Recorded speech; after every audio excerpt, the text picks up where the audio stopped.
नमस्कार, मैं रोहित शर्मा स्वर्णभूमि से। गांधी संग्रहालय में हैं और यहाँ भारत में विगत दिनों हुए 5 राज्यों के चुनाव में का परिणाम पर मीमांसा हो रही है। हम इनके आयोजक से जानना चाहेंगे क्या मीमांसा है और क्या मात्रा है। आइए उनसे मिलते हैं। आज कार्यक्रम हुआ है, थोड़ा-सा परिचय दे देंगे अपना? मेरा नाम सत्यनारायण मदन हुआ, लोकतांत्रिक जनपहल के प्रदेश संयोजक हैं। ये आज किस मौके पे बहस चल रही है? 2024 में जो लोकसभा चुनाव है उसमें भाजपा गठबंधन को शिकस्त दिया जाए, इस दृष्टि से जो गैर दलीय सामाजिक कार्यकर्ता हैं उन लोगों की मीटिंग चल रही है। ये अभी जो चुनाव हुआ है 5 राज्य में, उस चुनाव में तो बीजेपी की जीत हो गई है लगभग। तो इस जीत को किस रूप में देखते हैं आप हैं? देखिए, इस जीत को हम देखते हैं कि इंडिया गठबंधन को जितनी मजबूती से और संयुक्त रूप से चुनाव में जाना चाहिए था, वो नहीं गया। उसके चलते आम लोगों में लोगों ने उस पर भरोसा नहीं किया। हम ये समझते हैं कि जो इंडिया गठबंधन बना है उसकी सबसे बड़ी कमजोरी यही है कि उसके अंदर अभी भी एकता की कमी है और राष्ट्रीय राजनीति में नेतृत्व को लेकर करके या विभिन्न राज्यों में उसके स्वरूप को लेकर के सहमति नहीं बनी है। ये इंडिया गठबंधन की सबसे बड़ी कमजोरी है। मेरा मानना है कि भाजपा को अगर शिकस्त देना है तो इंडिया गठबंधन को संयुक्त कार्रवाई के तहत सड़क पर उतरना होगा और चुनाव भी संयुक्त रूप से लड़ना पड़ेगा। मेरा एक सवाल है कि जब आरएसएस ने बीजेपी का निर्माण किया था, तो उस वक्त तो उसकी सीटें भी नहीं आती थी, अछूत मानी जाती थी बीजेपी या आरएसएस या जो भी है जनसंघ वगैरह। आज ऐसा क्या बदलाव आया है कि ये लोग सत्ता में आ गए? दूसरी चीज़, जिसमें कि कांग्रेस थी उस वक्त, वो सत्ता की तूती बोलती थी उनकी, अब पराजय होती चली गई उनका। तो आज जो इस परिणाम तक पहुँचे हैं आप, तो फिर से कैसे उठने का कोशिश करेंगे? देखिए, इस देश में लोकतंत्र, धर्मनिरपेक्षता और सामाजिक न्याय का आधार कमजोर रहा है और आज भी कमजोर है।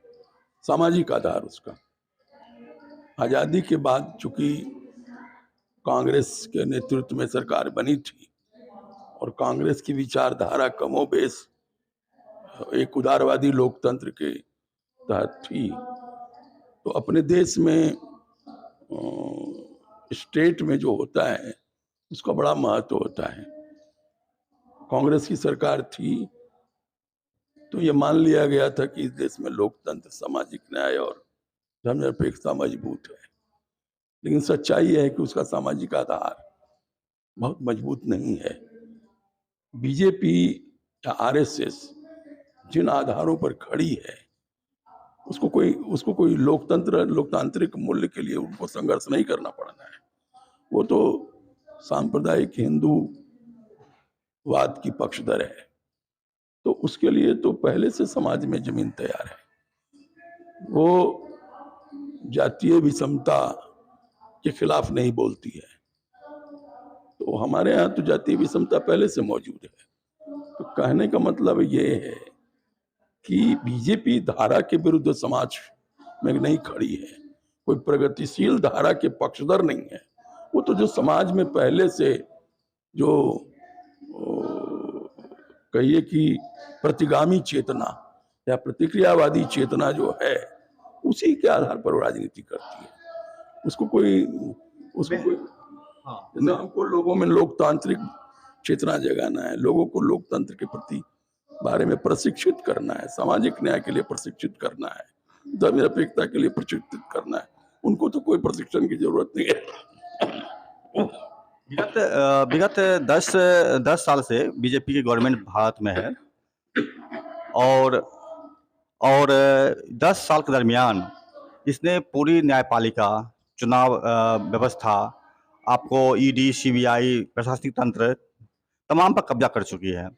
आज जो कोई भी न्याय की बात करते हैं, लोकतंत्र की बात करते हैं, या तो फादर स्टैन स्वामी की तरह हत्या कर दी जाती है उनकी है, या फिर गौरी लंकेश की तरह मार दिया जाता है उनको है, या फिर आपको जेलों में डाल दिया जाता है। तो ऐसे ऐसे विभत्स माहौल में आप कैसे लड़ेंगे? नहीं, देखिए, जब 1857 में आजादी की लड़ाई शुरू हुई थी तो लोगों को तो लगता था कि सूरज नहीं डूबता है अंग्रेजों का, लेकिन सूरज डूब गया। लोग लड़ेंगे, जनसंघर्ष करेंगे तो ये सत्ता में नहीं रहने वाले हैं बहुत दिन तक। ये लड़ाई समाज में चल रही है कि ये देश समाज कैसा होगा। हमारी लड़ाई तो इसे ही न है कि हम एक ऐसा समाज बनाना चाहते हैं। उस समाज, वो मेरा समाज अभी है नहीं। हमने पहले कहा ना कि लोकतंत्र, सामाजिक न्याय, धर्मनिरपेक्षता का सामाजिक आधार हमारे यहाँ कमजोर है। और सामाजिक आधार कमजोर है, इसी पर टिका हुआ है बीजेपी, टिकी हुई है इस सामाजिक कमजोर के मामले में, दरारों में। तो मुझे आप ये बताइए कि आज जब आप चुनाव की बात करते हैं तो ईवीएम एक बड़ा फैक्टर बन के उभरा है, जिसके रहते जो है बीजेपी को हराना नामुमकिन जैसा लग रहा है। तो इस ईवीएम फैक्टर को कितना आप एक्सेप्ट करते हैं, अभी महसूस? तक ईवीएम फैक्टर के बारे में प्रमाणिक ढंग से ये बात नहीं आई है, इसलिए मेरा इस पर कोई बयान नहीं है। ईवीएम फैक्टर का क्या पॉजिटिव नेगेटिव इफेक्ट है। कुछ राजनीतिक लोग ऐसा करते हैं, लेकिन मेरा मानना है कि ये बहुत बड़ा फैक्टर नहीं है। चुनाव जो आज बीजेपी के लोग जीत रहे हैं, उसमें उनको जनता उनके समर्थन में जाग गई है, इसलिए वो जीत रहे हैं। और हमारे समर्थन में जो जनता है, उसमें हमारी जो कई कमजोरियां हैं उसको दूर करने की जरूरत है। कमजोरी दूर करने की जरूरत है, कैसे करेंगे आप? अभी संसद भवन में 4 हाँ, तो ये फिलहाल तो हम मानते हैं कि दूर तभी होगा जब ये लोग संयुक्त कार्रवाई में उतरेंगे। इंडिया गठबंधन के लोग साझे ढंग से लड़ेंगे चुनाव, और संयुक्त कार्रवाई के रूप में सड़क पर जन सरोकार के मुद्दे को लेकर के आएंगे।